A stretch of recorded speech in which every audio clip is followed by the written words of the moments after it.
Our website consists of different consulting services, bid calculator, webinars, portal, and things like that. We also have some things that are coming out where our bid calculators, you saw a brief summary of, will allow you to automate processes. We're in testing mode with that. If you're looking to sell a note, we have a sell your note feature, which is awesome. You fill out a form and go from there. If you're a brand new investor, we have a form here to just share your information and to let us know a little bit about yourself and what you're looking to learn. And lastly, as you probably all know, we have about 100 assets right now that we're looking to sell. Our latest asset availability list right here. If you go to JKP Holdings NDA request, you can get this information simply by going to this form, filling it out, and you'll get access to it. So some little housekeeping to jump in here as we wait for everyone to jump in and join us. So let me stop my share and introduce you to the guest of the hour, a man that I look up to, and we talk a lot off camera. He knows so much more about Facebook interaction, bringing people in seconds that a lot of people in the space. It's awesome to be sharing the space with you, my man, to jump in here, allow you to kind of share your knowledge and answer some questions that people may have. And again, we look for general questions, please. But thank you, Bill. Appreciate you joining in and jumping in with us. Man, thank you. Looking forward to it. Appreciate you having me on. Always looking to add value out to the marketplace and share everybody my experience and, you know, my knowledge of a space that's been very, very good to myself and my family. You know, it's definitely a life changer. Awesome. And that's what's going on, man. It's Friday. It's, you know, as an entrepreneur, it all blends together, but you know, I still enjoy my Fridays. For some reason, Fridays are always just that best day. It's amazing when you're doing this kind of stuff and you're like, oh, this is great. It's a Friday. Like, well, every day is a Monday, every day is a Friday. It doesn't really blend in. The kids remember quickly, right? That's it. So guys, understand this is going to be an open conversation, right? We're not going to be getting too nitty gritty. It's just more of a sharing knowledge and kind of making sure people are tuning in and learning from each other. As Bill will say, we're not the end all be all the answers, but we have some awesome stuff that we can share with you. So Bill, can you just briefly, for those who may not know who you are, which would be shocking, who are you and what do you do, my man?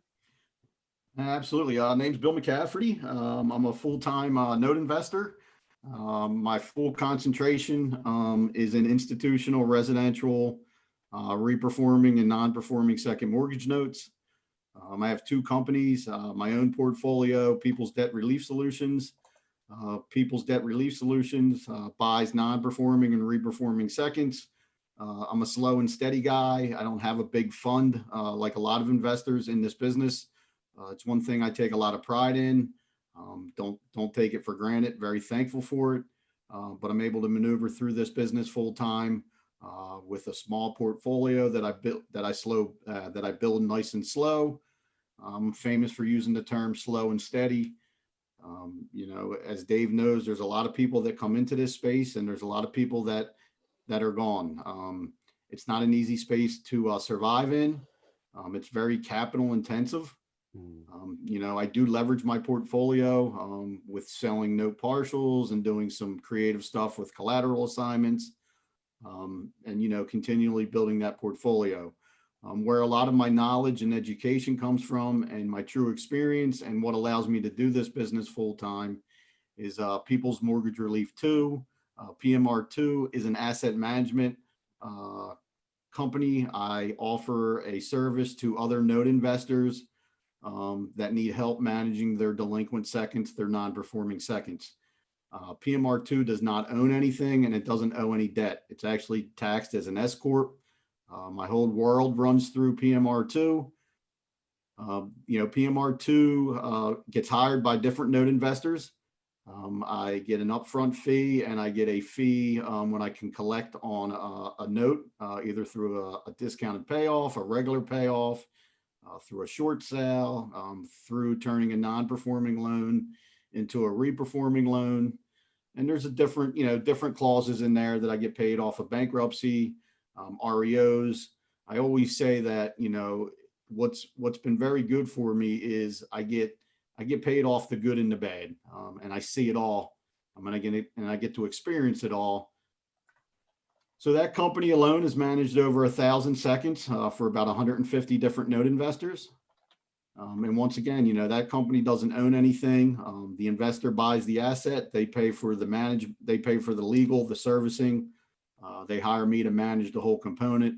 And, what I manage is, the deal, the collateral file, the servicers, the attorneys, the borrowers, the foreclosure process, anything that comes into the deal for us to, get through or manage to get paid. That is what my asset management company does. Right now, I manage about 130 delinquent seconds. There are some first sprinkled in there. The more I manage first, the more I realize how much I like my seconds. But that's what I do. They're my two companies. I'm just a regular guy. Love sports. Love time with the family. Love live music. But I get it.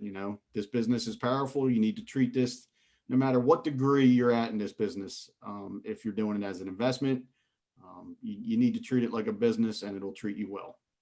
So, it's funny because most people, when you get in this space, one of the first questions, hey, what's your background? Mortgage background, banking background. If you know either one of us, we don't have either one of those backgrounds. And, it is, when you get in the space, it is kind of scary, right? We just did a couple, conferences, and we go through a list of things that you need to know to get in this space is overwhelming. It is.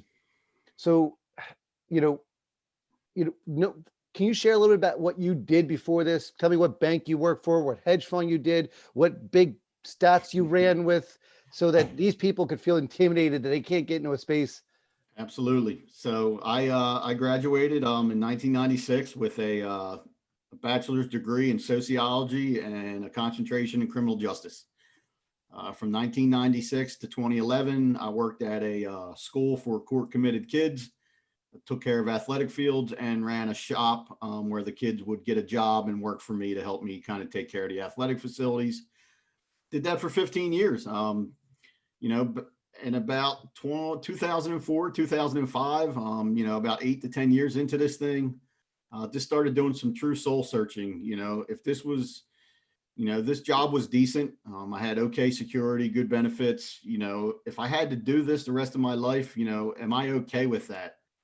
And doing some deep soul searching, I just felt like I had a lot more to offer out in the world than what I was doing.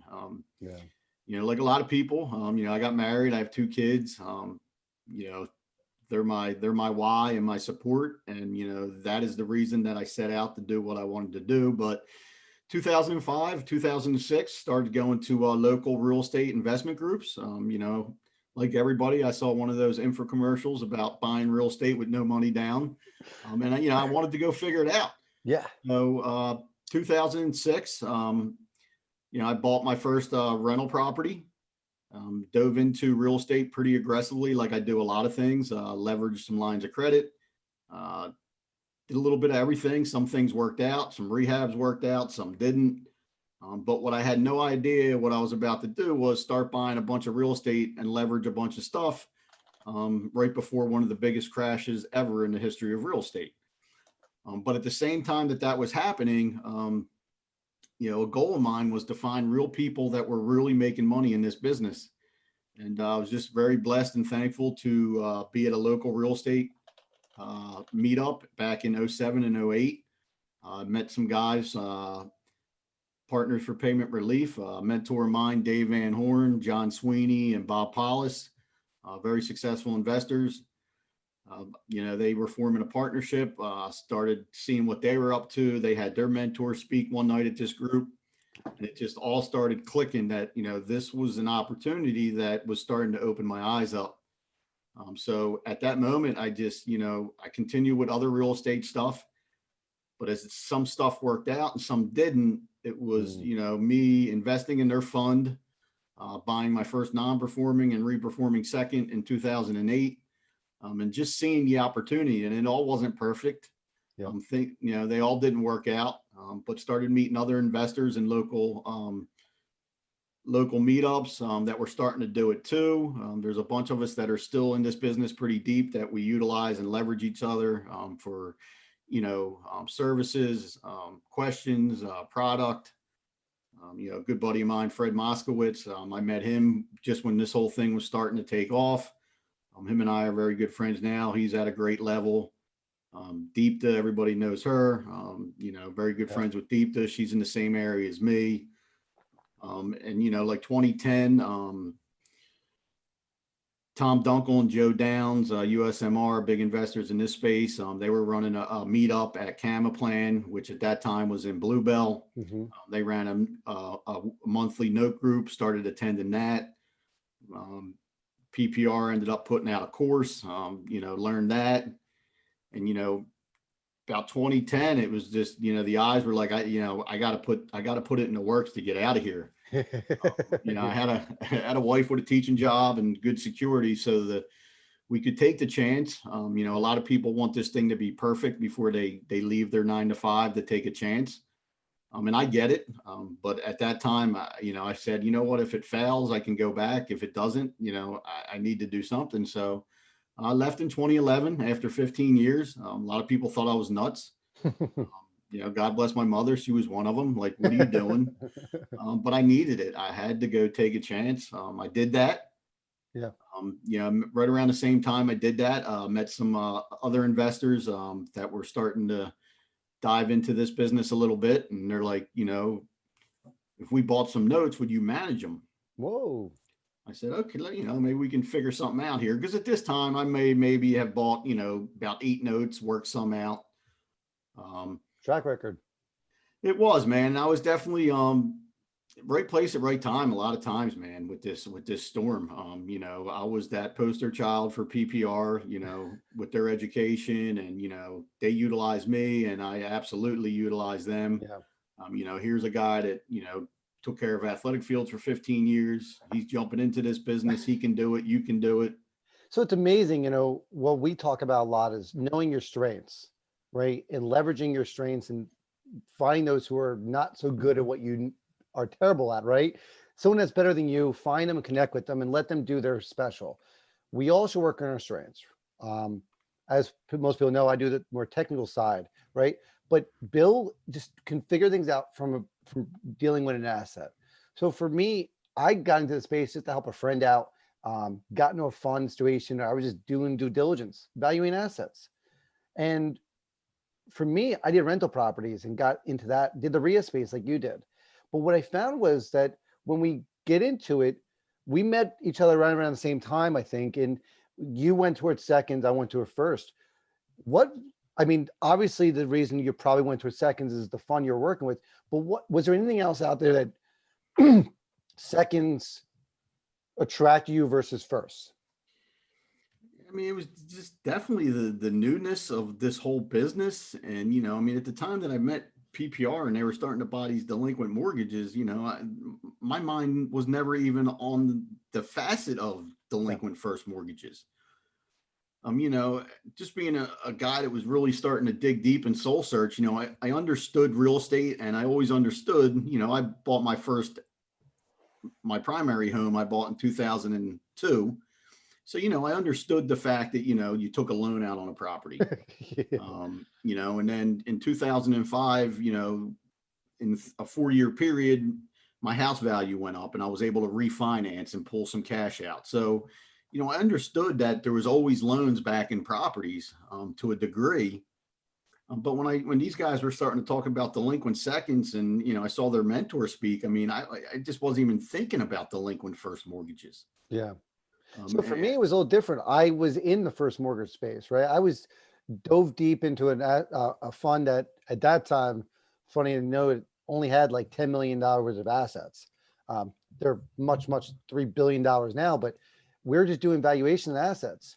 And for the second space, it was cheap. When we first got started, we're buying first at like 30 cents. You're probably buying the seconds around 5. And what about you doing workouts you feel is your strength? What are you good at with that? What I'm good at in this whole business is I learned not to smother it. It's easier said than done. When you buy 2 or 3 loans, you're trying to figure everything out, and there just isn't a lot to figure out. We want to call everybody. We want to put tons of pressure on attorneys and servicers, and we want to call these homeowners every day, and we want to force them to pay us. And they're just, Yeah. the toughest thing in the second space is to learn how to be patient. Yes. And a lot of times there's just no way to push anything along. I think why I was so good is I didn't overanalyze stuff. I kind of just, I listened to what successful people were doing and I ran with it. I wasn't scared when people were telling me, yeah, you could buy a no equity second at this price and it still may work out. I didn't fully understand real estate numbers at the time, ARV and all the numbers making sense, or it wasn't a good deal. Yeah. I think, even before I was in real estate and one of my true skills is I'm a very organized, detailed individual. When I took care of these athletic facilities, I took care of a school with, huge facilities. I overseen people, taking care of my athletic fields, from watering them to fertilize and all that stuff, setting up sporting events, taking down, Yeah. running a shop for kids. I ran an athletic laundry room. So there was a lot of that type of stuff that I was good at. And, even before real estate, I was, always decent with finances and Yeah. learning how the ways to trim the fat and, Yep. keep some money in my pocket and do a little bit of investing and saving and that type of stuff. There are definitely some, key components that make me successful in this whole thing. And So like I it's said, just not, it's a hard thing to think about, but too many people smother the business yes. instead of letting it breathe. And it's sometimes a rush to get success. And oftentimes that caused the problem, right? If you're rushing borrowers and you're putting pressure on them, they get worried because their story is, wasn't able to make the payment or whatever the situation is. Um, we both have horror stories about borrowers and we don't need to rehash them, but I found dive into that property before you get it and learn as much you can about it. Be organized about the due diligence and make sure what you're buying is real. So, we're going to take questions openly. I just want to do a quick intro with Bill. Robin had asked a question in the beginning. How do you get past the minimum wage customer service rep when you want to get an update on the first lien from the senior lien holder? Sometimes you don't know it. I mean, this is just going to shock people. Like, this is kind of what I'm talking about. Like, I buy a lot of what are called unknown on the first mortgage. You get them cheaper, delinquent seconds that are unknown on the first. I can't absolutely confirm what the first mortgage is. I don't see any records on title or anywhere I go that the first is actively foreclosing. They didn't file a notice of default. We're seeing an old credit report that's at least giving me a balance, but I don't 100% know. It's not a perfect answer, but people are going to be surprised. I mean, I own over 30 reperforming seconds, and I can't even tell you the last time I checked on the first mortgage. And it's so funny because for us, people are shocked when we talk the seconds, say, I don't pull credit reports. I never do. People say, why not? You get to learn about the borrower. At the end of the day, I don't care. And I can't care because me knowing the information ain't going to change anything. If someone wants to drive a Mercedes Benz because they want to instead pay their house payment, I'm not going to convince them otherwise. Right. And that's what I do every year or two. I'll shoot through the portfolio, check the first, however I can. But I mean, when I first started this business, it was like with your non-performing and your reperforming seconds, you need to be checking the first once a month. Again, and sometimes you can't even do that. I mean, one of the things that's interesting is as I maneuver through this business and start doing business with like bigger players in this space or just different people, like it's interesting what they think I really do and what I do. I mean, this thing is so cookie cutter. I mean, when I start, my whole process is set up to just figure it out. Like when I start working a non-performing second, like I'm just going to force the hand. I mean, eventually, if we find out the first is non-performing, we're going to have to make a decision what we want to do and where we want to go.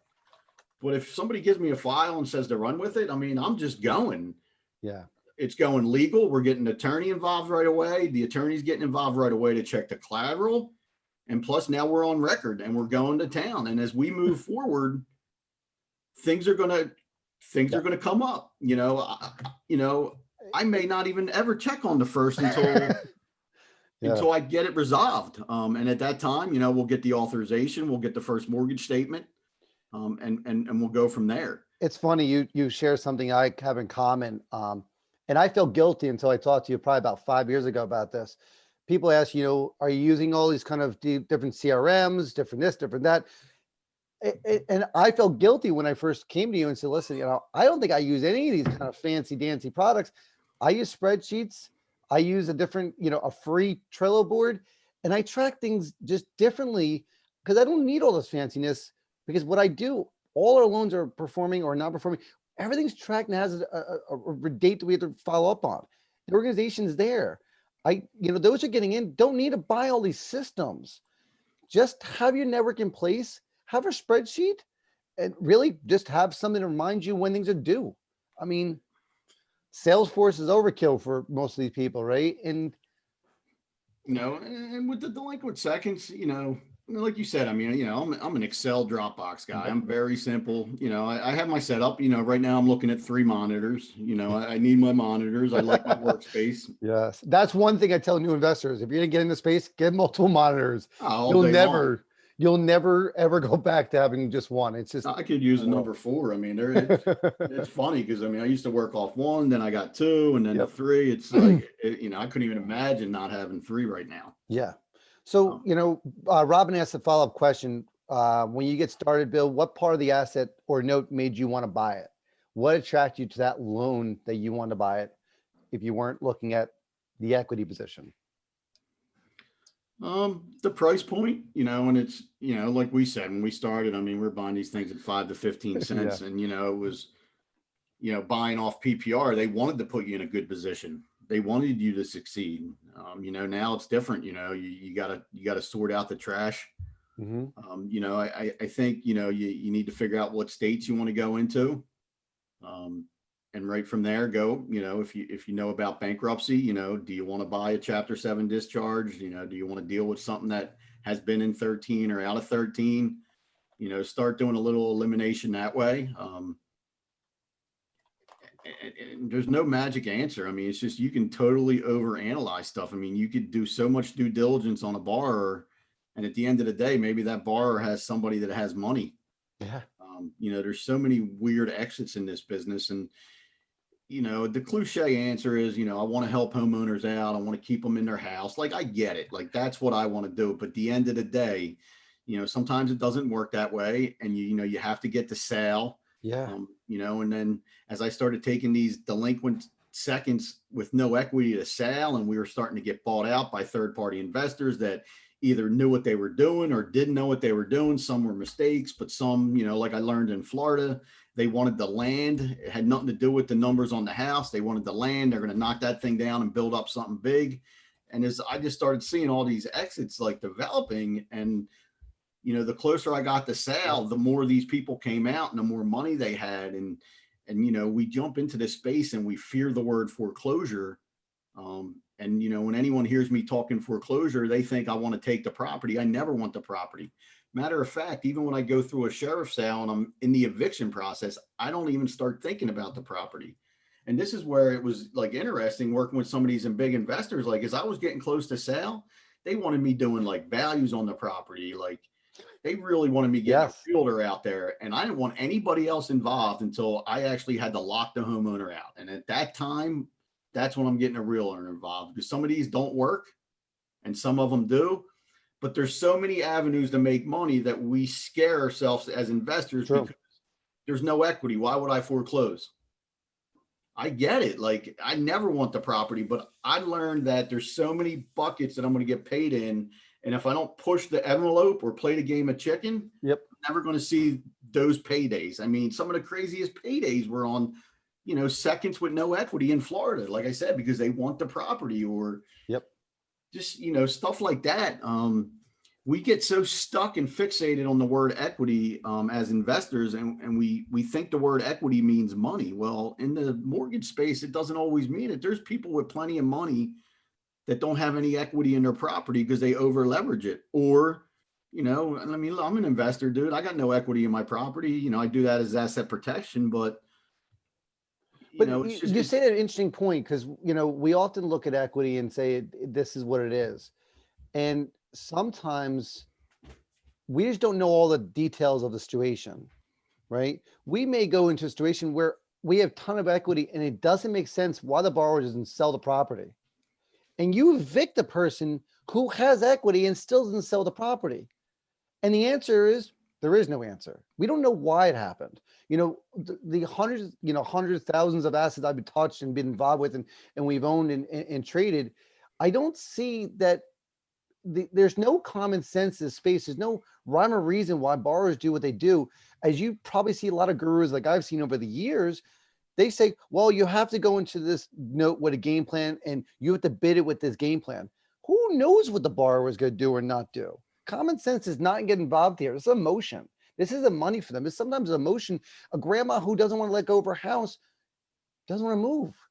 That's it. And, we're even dealing with that. There's a lot of these loans out there. People are seeing like 70 and 80-year borrowers and they're nervous about it. But what I'm finding out is a lot of the kids are now in the property. Yeah. I mean, we're getting a $60,000 payoff next month. I mean, next week. Yep. This was bought as a second, but all of a sudden we're in first position. Stuff like that happens.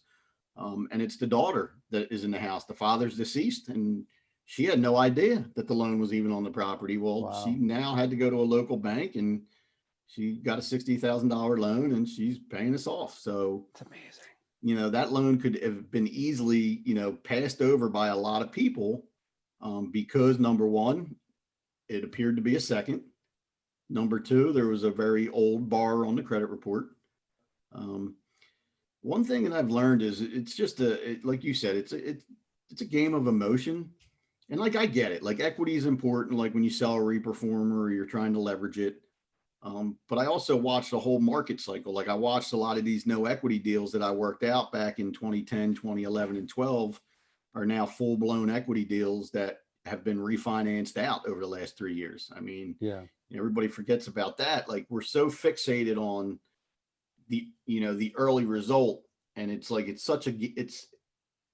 a game of a portfolio, and it's a long-term play. Like snapshots should not be in the space. We shouldn't even take a snapshot of today and say this is what's going to be in 2 years.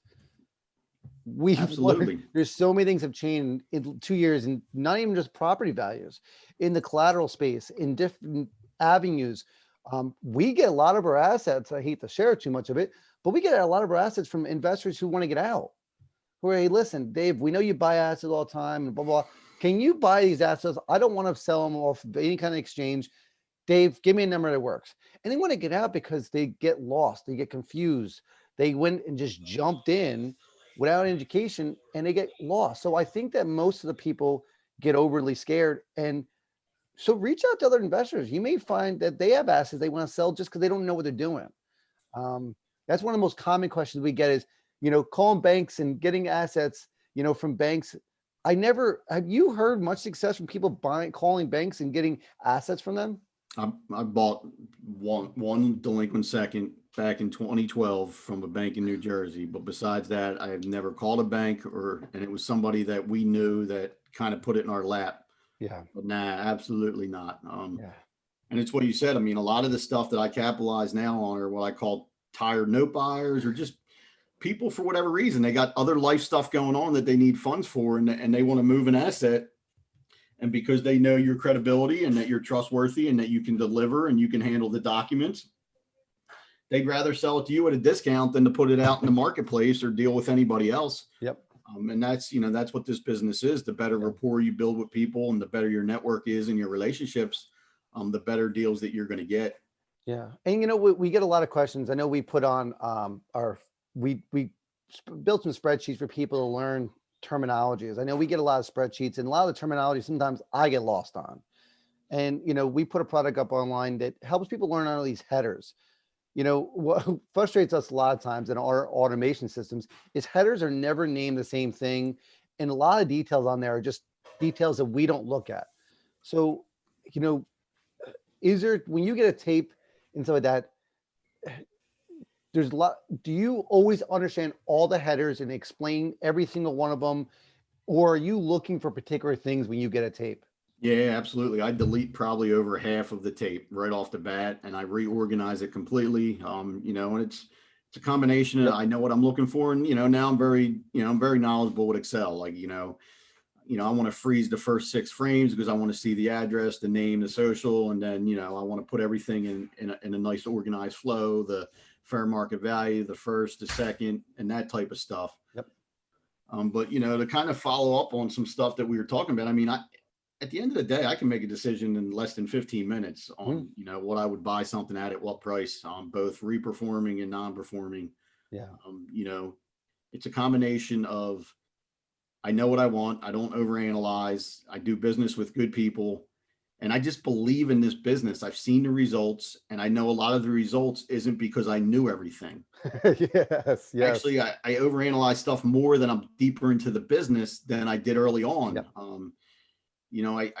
I take chances. I mean, sometimes my chances don't work out. And, if you're playing this business for the long term, you don't want to strike out on deals. But when I do, I write them off. They go to the bottom of the spreadsheet, and I need some write-offs at the end of the year. And some of my best deals, you don't know. All of a sudden, they're paying you for 6 years. They go delinquent on the first, and they go delinquent on the second, and there's nothing you can do about it. It's going to happen, and it will happen. It's just, in the second space, there's so much you just have to deal with in real time and react in real time. Yeah. And it's frustrating because when you get in a space, you're hot to trot, you want to get into deals.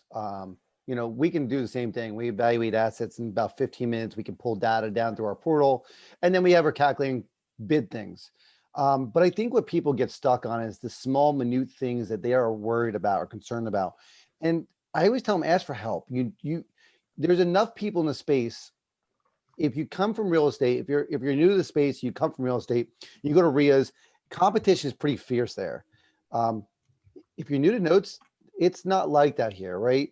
It's almost, if you're bad mouthing or knocking people down or trying to do stuff like that, you're frowned upon dramatically immediately. So reach out, ask the dumb question, as people call it, right?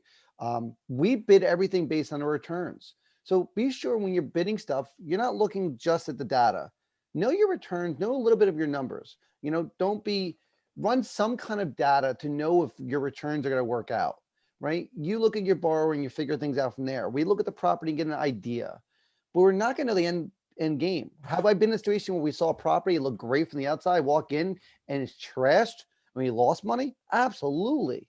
Has the reverse happened where we bought an asset and we didn't know we had a second parcel attached to the property and the thing doubled in value? Yeah.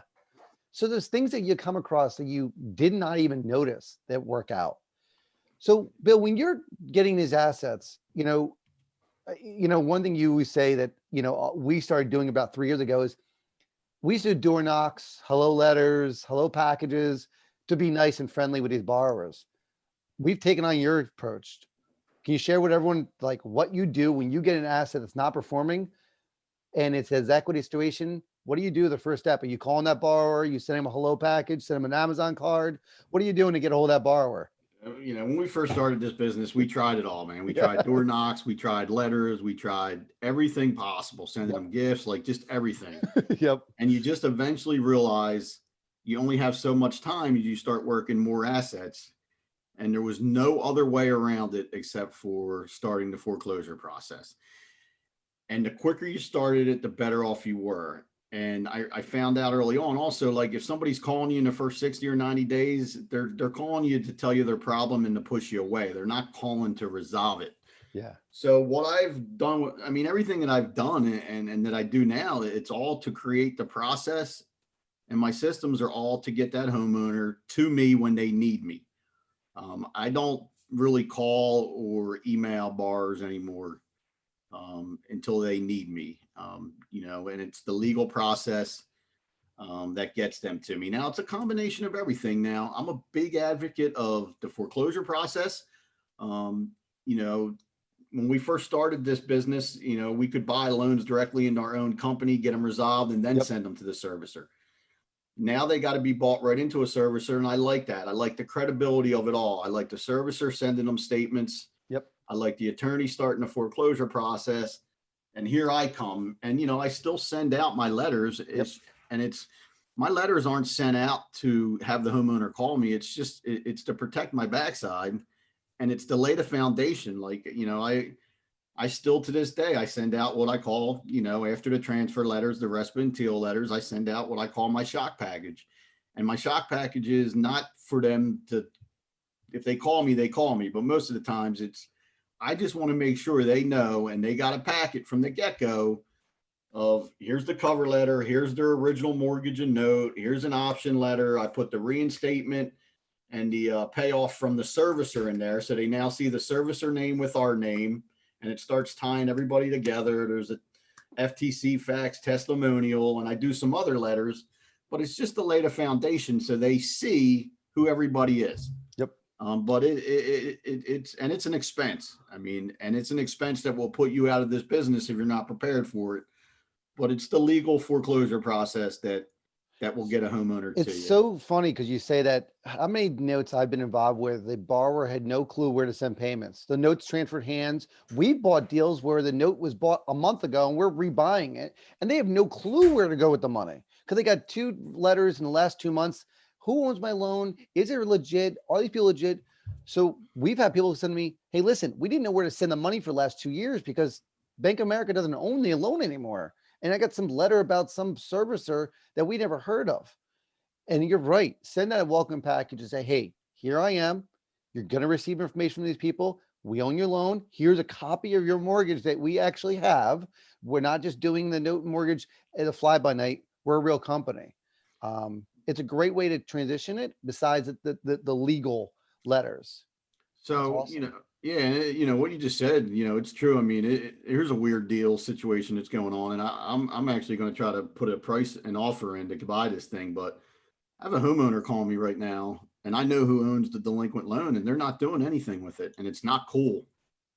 Like, the homeowner's reaching out, like they called the servicer, they called me because my name is associated with that company, with the servicer. And, it's an investor that's not in the note business that's sitting on this thing, and he just, for some reason, isn't doing anything with it. And the homeowner wants to start paying at some degree. And that's not cool. Like, that person has a delinquent loan that you own on their property. You need to figure it out and solve it with them. It's amazing. That stuff happens all the time on the other side too. Borrowers will play the game. But yeah, like you, we got burnt. Where a borrower kept egging us on for 4 months, and it's like, listen, start that clock, go forward with it. And then they file BK usually, all these kind of things happen. That time clock is so sensitive that you will be in a situation, you may be in a year and a half waiting for anything to happen. Collateral files are very confusing. I'll let Robin, if you have a borrower that has not been paying and says he would like to make weekly payments when he gets paid, all services will charge a fee for each payment and not flat month. What are your suggestions other than I can collect myself? Nope. Nah, I mean, I just want normal monthly payments. I mean, I can't, I'm not into the bi-weekly or the weekly stuff. Like, be an adult and put your money in the bank account and pay it monthly. I mean, it just, like, even early on with a lot of these, this is one thing I take a lot of pride in. With some of these loan mods early on, we'd be creative, we'd put incentives and all that stuff. I can't stand the incentives anymore with people. We're buying some of these reperformers and they're just weird incentives. Like, just make it clean. And maybe, it could be okay that if you make payments for 2 years, we'll wipe away a certain amount.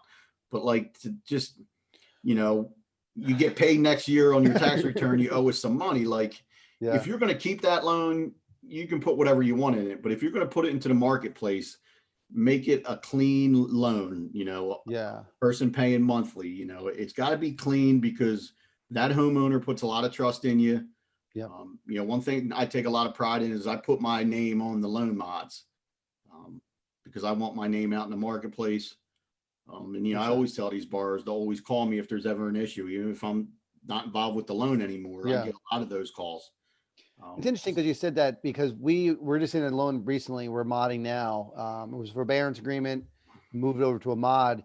And we kind of actually felt bad for the borrower. They took out a loan for like 65. It was a second in I think Alabama, and the loan balance now is like 78,000. And they've made payments, but all the interest and arrears, and it's ridiculous.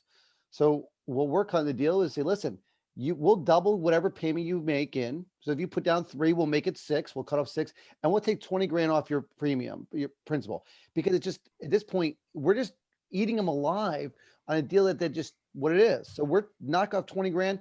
They went from a 60,000 to almost $80,000 UPB after paying it for 8 years.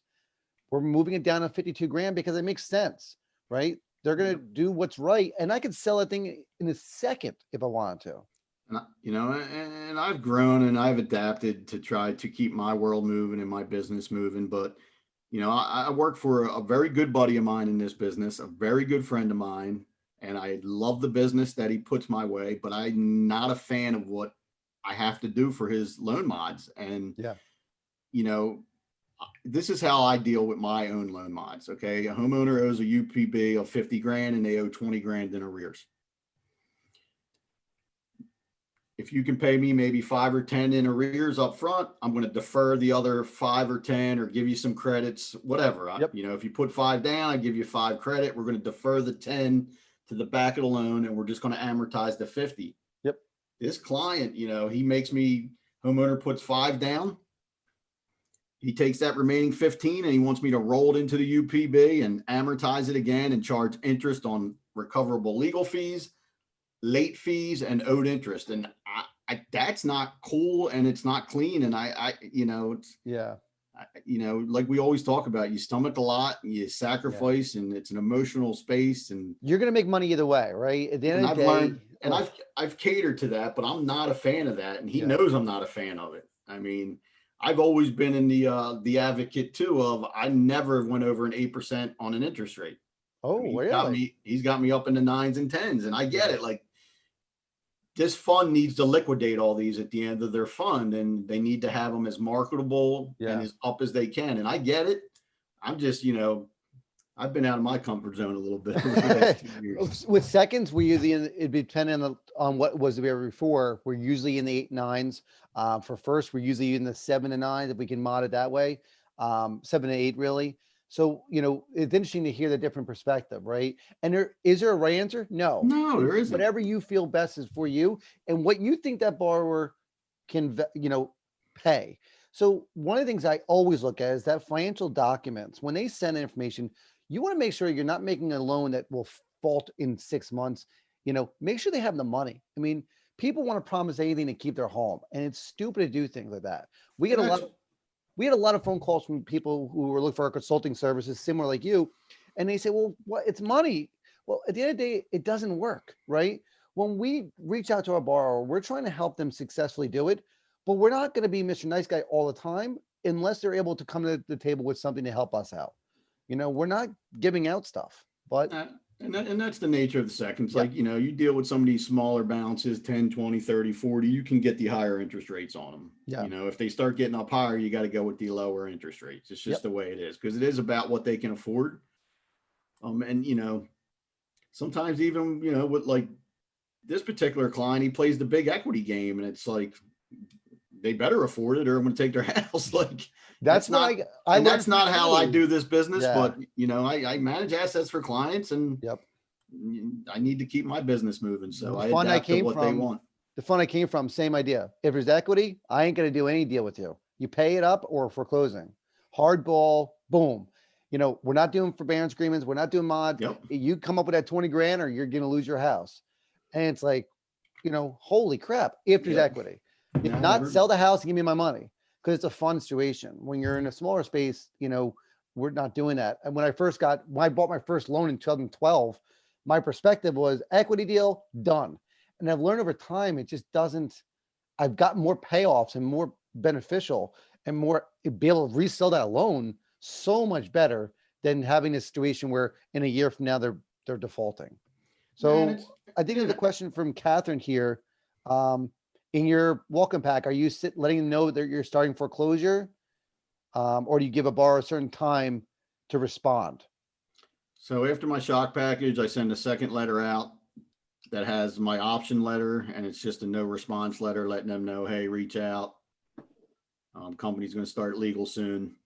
And then there's a third letter that has the option letter, and it basically lets them know that, we start a foreclosure. And what's the time period between those letters they usually send out? Shock package is usually like first like 3 to 5 days, and then the second letter is like day 8 and day 12. Okay. But I just snowballed all at once. I mean, it's sometimes the good attorneys will even have my demand letter out before my last letter gets to them. But Yeah. some are a little slower and it takes a little bit. I just snowballed all at once. We're not buying as many non-performers as we did once years ago because pricing is just astronomically high. Evictions are getting harder and everything else. We're buying a lot of performers. But what our non-performers we found work is, writing a nice, relaxed letter and to say, listen, here's the situation. We're a small company. Here's what's happening. Reach out to your servicer. And here's who we are about.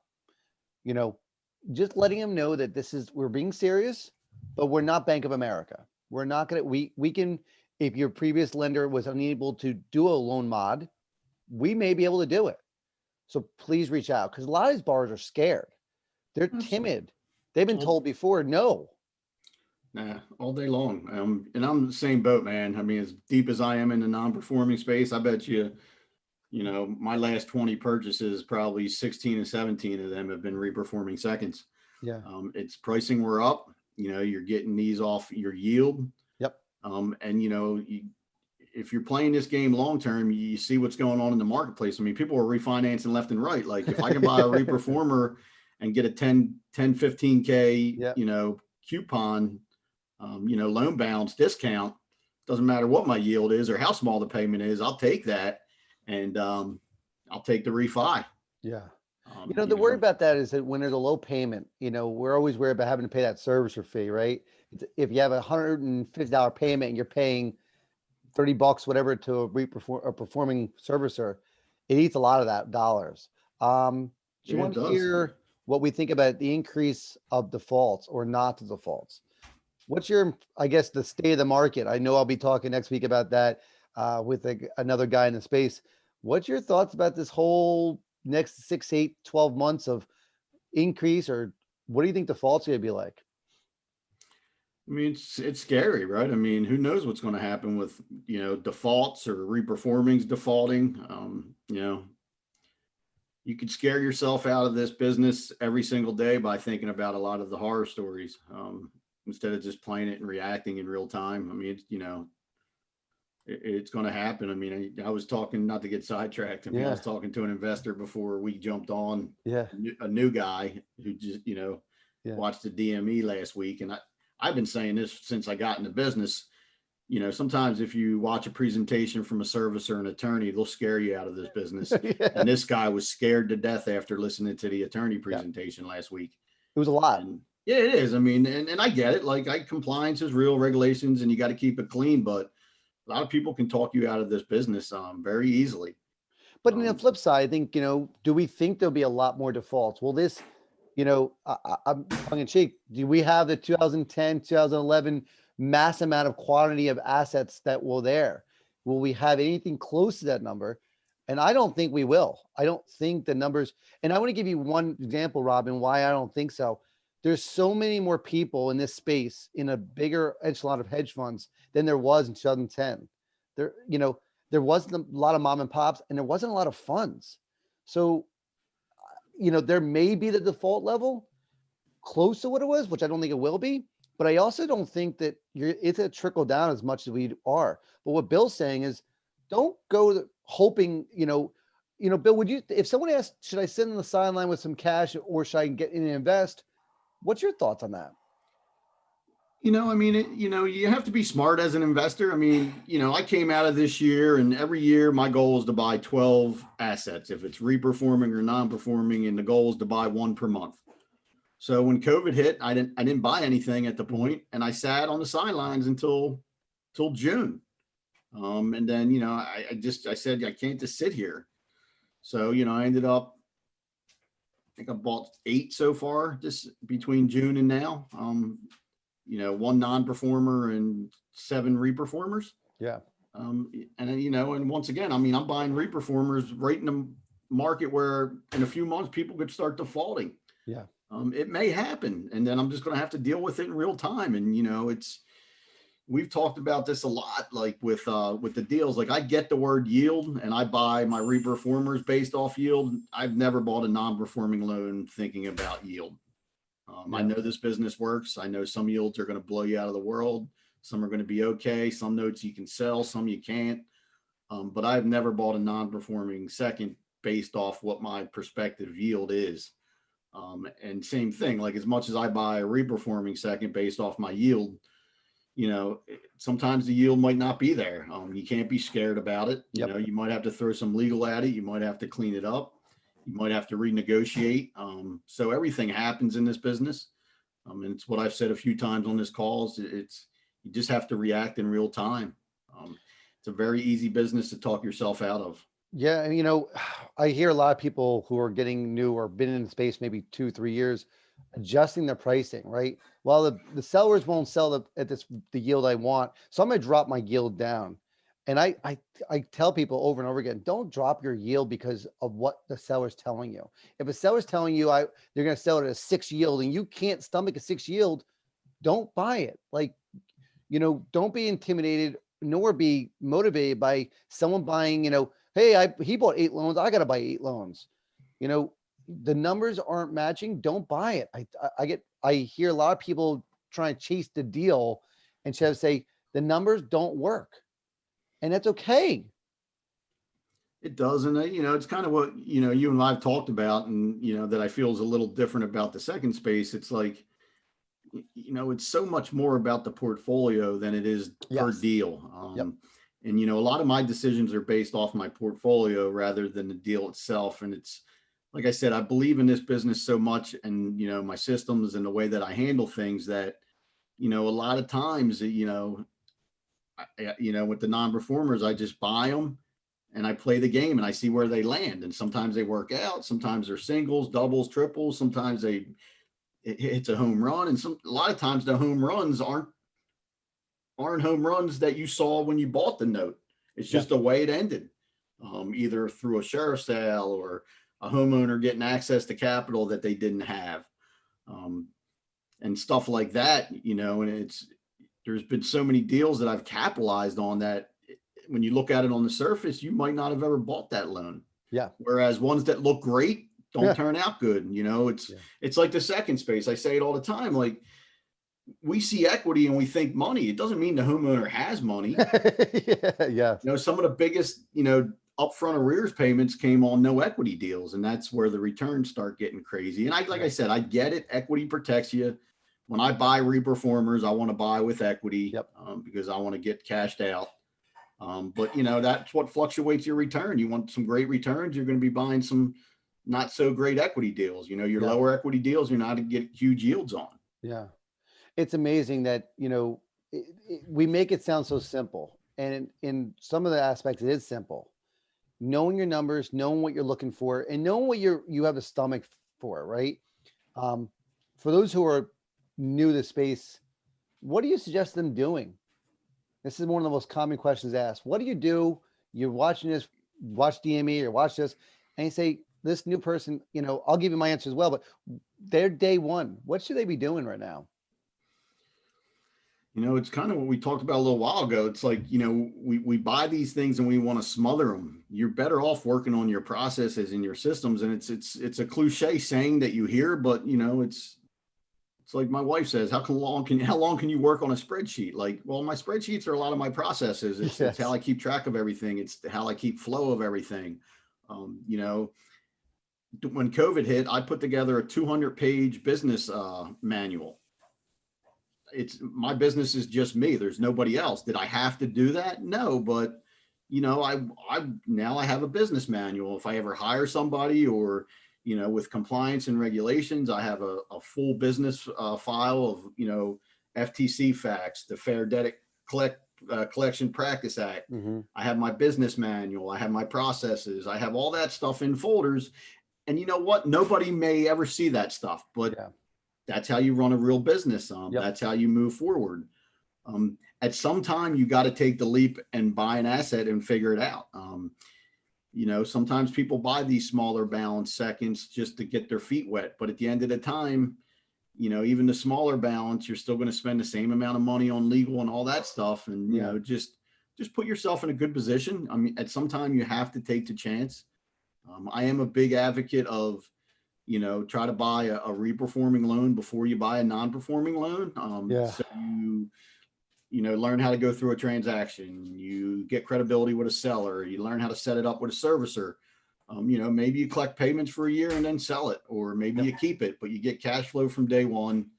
Um, you know, I definitely get the upside of the non-performing note space. I see the opportunity, but just ease in and be slow and steady. It's not going to happen overnight. It's a weird year, but the conferences, once we can get back, are great resources to meet people. And it's just taking action. I mean, at the end of the day, it's we throw out all these cliche like statements and stuff, but it's true, right? I mean, the deal. Like, there's nobody that tells me what to do every day. I have to Yeah. take action. Some days I don't want to sit at my desk, but I make it happen. And you just kind of start building it and figuring it out. Yeah. And it's weird because we get this question all the time. What should we start with? And I agree with you, right? Creating a system, jumping into a performer is a great avenue to go that track, because you do learn what a servicer is. You learn what a mortgage and note is. Um, we always tell people to be wary about deals where the property is worth less than 50 grand, because a kitchen is never going to be worth spend $100 to fix a kitchen up. You're always going to spend some money if you're in a situation where you take the property back, your kitchen, bathrooms, rugs, paint, all that stuff. If you're going to put lipstick on a pig, it's still going to cost money. If you bought a $10,000 property for $100, you go to foreclose on it, your foreclosure costs don't change, right? Your cost of rehabbing that property don't change, and your property agent to sell that property doesn't change if you take the property back. Now, granted, if you get a reperforming, you get a situation where you're buying a loan that may only have $100 payment. Know the fact that your service is going to cut into that a little bit, right? Your expenses to board that loan is going to be a little bit. So what I tell people when they first get in is buy a performer, or even better, buy a partial, right? It's a great Partial is avenue. great, because if those who don't know what partials are, you're going to get a payment string. If I have a loan that I have another, 15 years of payments, I could sell you 5 years of that payment string. You can make a return and sell back to me. If it goes non-performer, I take the property back, I take the note back, and I work the process. And absolutely. Right? I'm doing a deal right now with I don't know if I should throw it out there, but yeah, my mailman. My mailman has, seen me maneuver for the last 15 years. He sees what comes in and out. He's a little bit of an investor himself, has some properties, and him and I have been talking. And finally, he's like, he's telling me, what bonds are paying right now, what CDs are paying. And I'm just like, I said, let me put some stuff in front of you. So Yeah. put some stuff in front of him, and, just going back and forth, he's trying to figure out the worst case scenario. And I'm like, at least with me, because when you buy a partial, you need to understand not only the deal, but who you're getting it from and what they're up to. Because Yes. I've seen plenty of people over leverage themselves, and I do not over leverage myself. I usually sell a partial every 5 reperforming loans that I own, because I want to always be able to have backup. I need the cash flow, and I don't want to be over leveraged. So he's like, "What's the worst case scenario?" So the worst case scenario is you get your 65 payments over 65 months. He's like, "What do you mean?" I'm like, "Well, I'm going to always, number one, I'm going to keep you whole. Yep. I'm either going to shift your asset." I said, technically in my agreement, I can't guarantee anything, but Yep. you're getting your money, dude. Yeah. And it's a great avenue for people to get in, because it's like buying a performer, but you have the backing of your seller to kind of bail you out if it goes default, as long as your seller's legit and the contract's written up. It's weird. When I first got into the space, I was afraid of two things: attorneys, right? And understanding the process of working with a seller. I remember talking with one of the sellers and saying, listen, I'm only going to buy one or two, so I probably shouldn't sign your NDA. Um, that changed dramatically quickly with getting into it, right? We have over 100 assets for sale, but we learned quickly that sellers just want to sell the asset. long as you agree not to disclose information to the borrower, and please don't contact the borrower before you buy stuff. It was no big deal. And the attorneys in the space are super friendly. Yeah, they're awesome. They're amazing. They become, and we've been in a situation where we've been asked to JV with a couple of them, which shocks us because we're thinking these attorneys can run their own deals, but these attorneys are just attorneys and they love this space because it's like clockwork for them. They get paid on the situation, they interact with us, and we do deal after. We also buy assets in that states that we have a great relationship with our attorney because legal is one of the biggest factors in the space, right? If your legal is solid, your deal is usually solid. So be sure to check out that kind of stuff. And, and with that point, like, it's not like the pricing fluctuates too much once you find some decent attorneys. Yep. But, at the end of the day, man, sometimes you got to pay a little extra to get the right people, man, in this business. I see it way too often. I mean, there's an attorney I use in PA and Jersey that, they nickel and dime you for everything that they do. But guess what, man? They get it done better than anybody. Yeah. Yeah. And, if you don't know what to use, ask. Reach out to one of us or whoever and ask. We're not hiding this stuff, right? We're going to beat you at our own game doing our own thing. We're not going to beat you with resources. Resources just we hand out those kind of things. And that's what this business has been so good about. And what I love about it, it's of course we're there, of course we're all doing the same thing, but I mean, never once have I felt like I was competing with anybody in this business. I mean, I have my own stuff, my own portfolio. Everybody has their own business model. And that's what's cool is, people get a little intimidated. Like, why are somebody selling this? What are they doing? Why aren't they keeping it? And it's like, I'm helping a student of mine right now buy 2 reperformers. And what was kind of cool was there's like 6 assignments in the chain. And, just trying to educate him and his wife and, make sure they understand everything was kind of cool to be able to go down the assignment chain. I knew everybody except for the originator. Mm-hmm. And I was able to share with them what everybody's business model was. And everybody's business model was different, all the way down to who's buying it and who he bought it from. Clearly some of the funds are selling them because they need to turn. Yep. Some of the funds buy them, keep them for a couple of years, and then they need to liquidate. Yep. Or they bought a bulk and they just want to trade off some of the bottom end stuff. Boom. I mean, the person he's buying from, his business model is he gets them modded and sells them right away. Yeah. I just sold a non-performing second 2 weeks ago. Yeah. And were you trying to screw the investor? Exactly. I'm a firm believer in that, sometimes the asset needs to see a new person behind it. It was up and down for me for a while as a reperformer, and then it went delinquent. I sat on it for a few years, and then, my friend Deep that reached out, she said something to me. I said, let me see what I can do. And I threw it at her. We agreed to a price and I sold it that day. I mean, it happens. We were talking to one of our students as well, and the collateral file is overwhelming for a lot of people because it's a lot of stuff they don't know about, and they signed it probably when they bought their house, but they have no clue what it looks like. And going through a title chain is so interesting because when you pull the O&E up and you walk through the steps, it's overwhelming because it's new information. We get all that. Take the time, learn that stuff, because those title chains are one of the key items in the space. If there's a blank, you don't have to panic, but know the fact that there's a space between, seller A and you see buyer C and there's a space there. It's not an end all be all.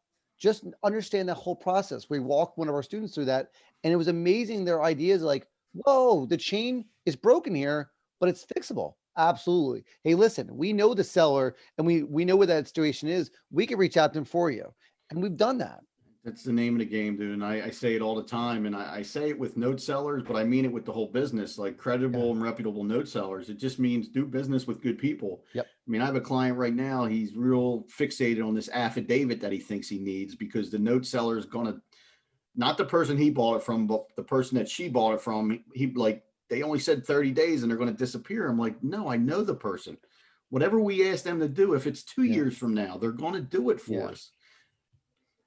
I'm also, I'm a big advocate of let's not brew up any issues until we need to deal with it. And, I'm not looking to delay stuff, but if we see something, let's just make sure an attorney does. If he sees it, we'll deal with it. If he says it's not a big deal, we'll move on with it.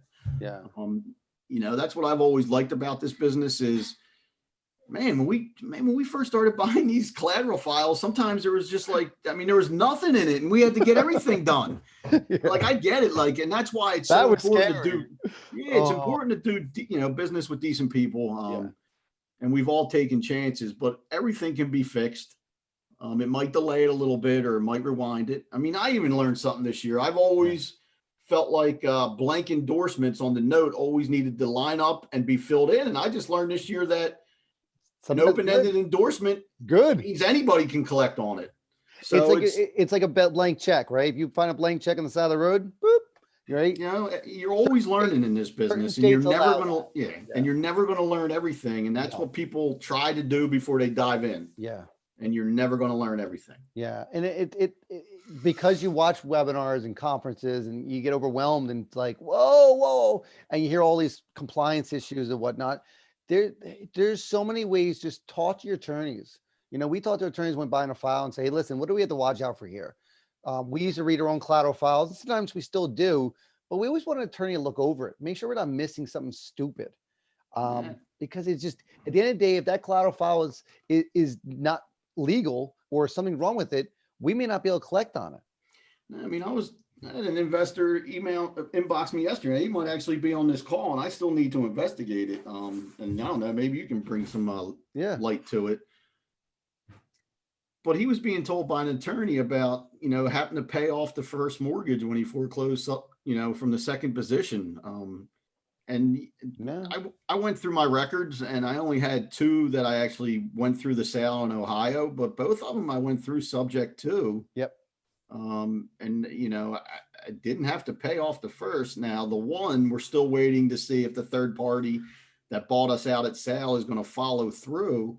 Mm-hmm. And I want to do a little research on my own because I know some states are different, like Kentucky's a little weird. And there are some states that are just different with the sale, but majority of them are subject Yeah. to the first. Yeah. It was Every just I know. weird. And, it's what I tell a lot of people. It's like, there's a lot of 9 to 5 people in our business and they're all good people, but a lot of them are investors. And they don't have your pocket. So just be aware of that. And some of them might tell you something, but it might not be 100% true. Yeah. And believe me, I learned from a lot of the 9 to 5 workers in the business, and we need them. But just, always double check, Yeah. ask other people. So it's weird, one of the things we run into, and it also intimidated us when we first got in, is when we're doing a review, right? And it took us longer than we expected to do it. Communication to the seller saying, hey, it's taking me longer, XYZ happened. I've been in a situation where my situation comes up at home and I can't do anything and I'm stuck. Communication with the seller, hey, I need some more days, goes a long way. I mean, sellers just want to know what's happening in the deal. Just communication, brother. It's a huge aspect in this business and in life. Like the most successful relationships and businesses know how to communicate. Yeah. And apologize. Hey, listen, I'm sorry. Stuff came up. And ignoring a situation is the worst thing you can do. Be courteous, be understanding. They just want to sell the asset. And like you said before, they may not want to sell this asset for any other reason, but that the fund's closing. They may be in a situation where they have an infinity return. The fund I came from, they're buying bankruptcy loans all the time. They could have got a huge arrears payments, and now that loan is down in the negatives, and they could sell it to whatever they want to sell it for. It's positive. We have a bunch of infinity returns right now that I could sell right now for $1, and someone say, "Whoa, why are you selling for so cheap?" I mean, I was just about 2 months ago. I'm looking at a bunch of loans that are reperformers out of Ohio, seconds, and I'm looking at like 3 of them. I'm like, I was working these loans about a year ago, and then I realized what happened. One of my clients didn't feel like dealing with the Ohio license, so he sold a bunch of his non-performing seconds to another investor. And now, it was just neat to see like what he actually collected. Like the one loan, I was shocked. He got like 10K up front. And it's like, the guy sold him because he didn't want to get licensed in Ohio. He's liquidating, he's moving. And that's what goes on in this business. I mean, one of my best notes that I own, I actually worked this out for a client. And then about 2 years later, I bought it as a reperformer off him. I collected 15K up front when I got this resolved for the borrower. I mean, for my client and the borrower. And that loan had 8 assignments on it. And it went through everybody in our business, everybody. And it was kind of cool when I got that worked out. It actually took me 15 months, and I got the 15K like 3 weeks before the sheriff's sale. I never even talked to the homeowner. It went through our attorney. Wow. So, fast forward 2 years when my client was wanting to sell this, I didn't even look. I knew the history of it. Yeah. I got a good deal on it. But knowing that they put that much down up front, I knew it was a great deal. And like I said, a new person in the business would see 8 assignments that went through everybody in this business would say, "Oh, this is a bad deal." Yeah. So why does everyone get rid of it? Everyone get rid of it for a reason, right? And I think that people get nervous with that mindset. Chris jumped in, Chris Coombs. He's a Jersey guy. By the way, he's PA, I'm in Jersey, if everyone's kind of curious about that. So we're local. But he was asking about Ohio and the law and the license needed in Ohio. Good question. There's been some speculation of what it is, because it's not exactly precise yet. But the understanding is that you do need a license in Ohio. I'm trying to bring up my spreadsheet to remind me what was said. yeah. And here's some good feedback while you're bringing this up. Yeah. Like as much as everybody says check with the attorneys, what I do is I get the email address from the state and I email the state directly, and they tell me what the deal is. And I'm real specific on what I'm asking. Like if I'm buying 2 loans and I'm never buying again, and they're non-performing seconds and I didn't originate them and they're being serviced with a licensed servicer, I'm real specific on who I am, what I'm doing, and what I got. And, you'd be surprised sometimes the answer you get. And then you now have that in email and writing that you can show your attorneys. And as good as the attorneys know, some of these states are they're all over the place. Yeah. So, everybody is definitely worried about the compliance and the regulation, and it's an absolute big thing. But just don't be intimidated by it. Just email either an attorney, or like I said, I go directly to the NMLS, get the email address, and I go directly to the state. Yeah. From my knowledge is that, they are coming out with a license, but there's some parameters around that. What Bill says, usually it's mortgage and banking, I think, is the place in the state that you reach out to and say, hey, listen, I've heard, I'm just curious, what is the state law on this? And you may be surprised. I know you were, when you reached out and everyone told you something wrong, you got a hold of them and they said, no, you're fine. Right. Sometimes there's a lot of gossip that goes around that you find out isn't true. Going right to that state and asking the bank and mortgage company people, what is the situation? They don't know who you are. They don't know what's going on. But yes, can borrowers use this stuff against you? Absolutely. Absolutely. So just reach out and ask. They're there to know what's going on. There are states like Georgia and stuff like that are intimidating. But when you're buying loans, knowing the compliance thing, no one else is going to teach you that stuff. It's up to you to figure that out. But you can ask. Post a question. And, sometimes we hear compliance and regulations and, we think a major process or a lot of money.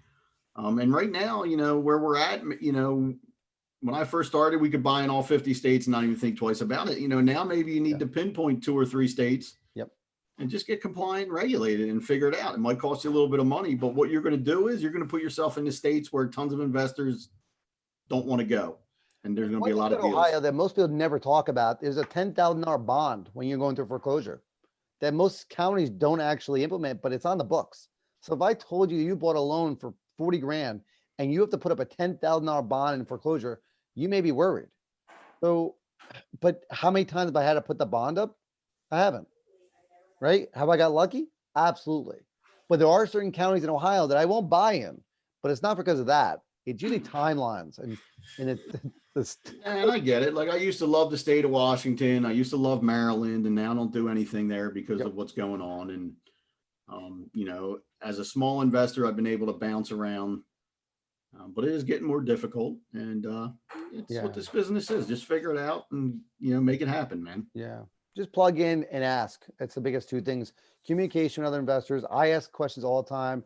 And that's intimidating to do it first, but typically you'll get the answer and people are not going to look at you twice for not knowing an answer. Right now we're working on a project that we want to grab all the statute limitations of the entire country to know when things happen. Um, those kind of things are important to us because sometimes based off the maturity date, we're bringing out the bid calculator that we'll be allowing people in the first place to use.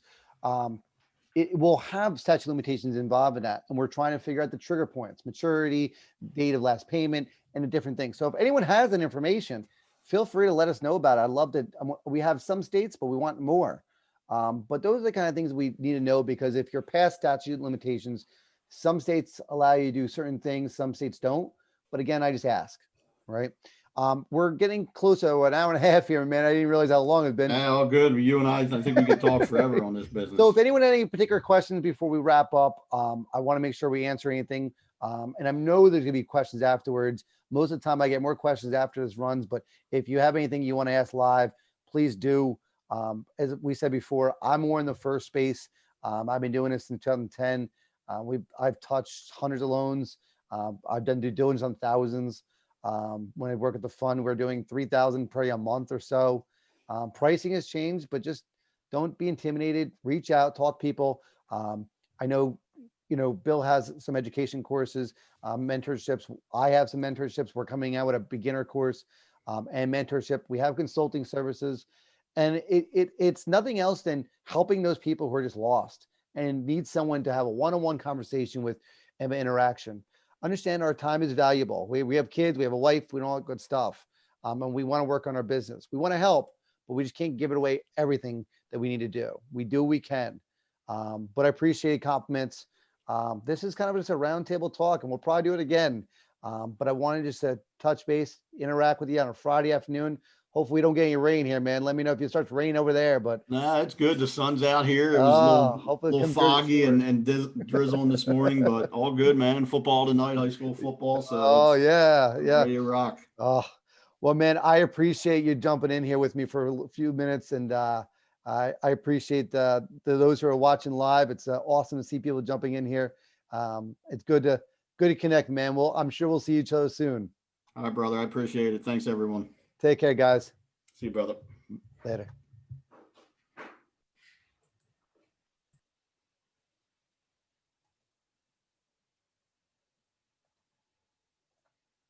Buddy, Dave Putz here from JKP Holdings.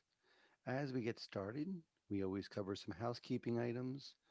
So let's start off with, as most of you guys are aware, we have a Facebook group called the East Coast of Stress Note Investing. This group is a private group that was established back in 2014.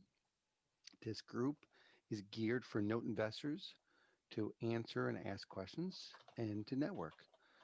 Most questions are answered by seasoned investors. We also give access to our resources and tools through our announcements, and other note investors share their own content with others. Next item, we have our Facebook page. Well, this Facebook page allows you to see the latest news in note investing, see JKP Holdings products and services, along with us posting our weekly watch party, which is previously recorded webinars that we show every Wednesday at 1:30 Eastern. Next we have is our Facebook page. As you can see here, we have a Facebook page that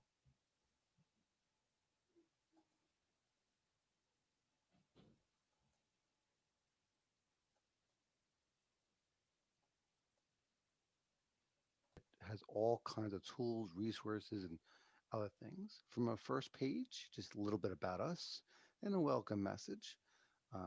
This website does a bunch of different items and services for you guys. So one thing you can do is you can contact us through clicking on here and filling out a form, or using our message.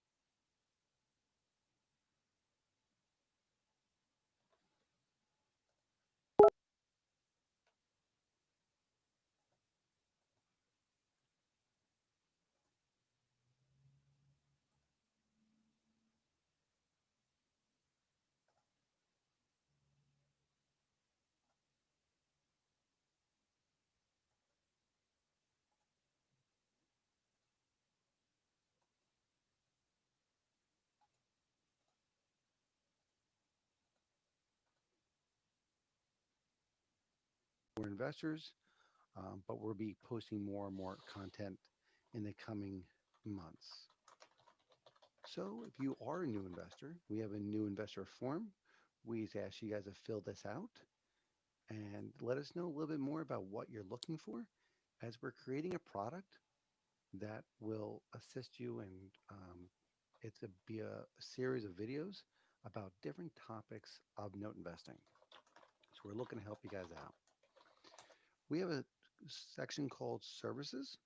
In the services, we have our webinars, which is our series of webinars you can check out that are previously recorded, that are just like our weekly watch party. We also have our Sell Your Note. This is a website here. You can fill out a form if you have a note you're looking to sell. You list it here, and within typically 48 business hours, we respond with an offer on the asset. We also have, through our services, our JKP portal. This is our due diligence automation tool. There's all different features about this that are extremely helpful, from finding a local REO experienced agent to finding a local rental average for a property, as well as property information. We have over 60 different data points that we can capture, including values, property demographics, foreclosure, and listing information. If that's something you're interested, take a look at the video and register and to get access to that. We also will be bringing out our bid calculator. This bid calculator is a condensed version of our bigger version that users can use to utilize and help them make an offer based on your specific uh, returns. So you put in some variables and the calculator will calculate what your bid price should be based on the information you provide to us. We also have our consulting.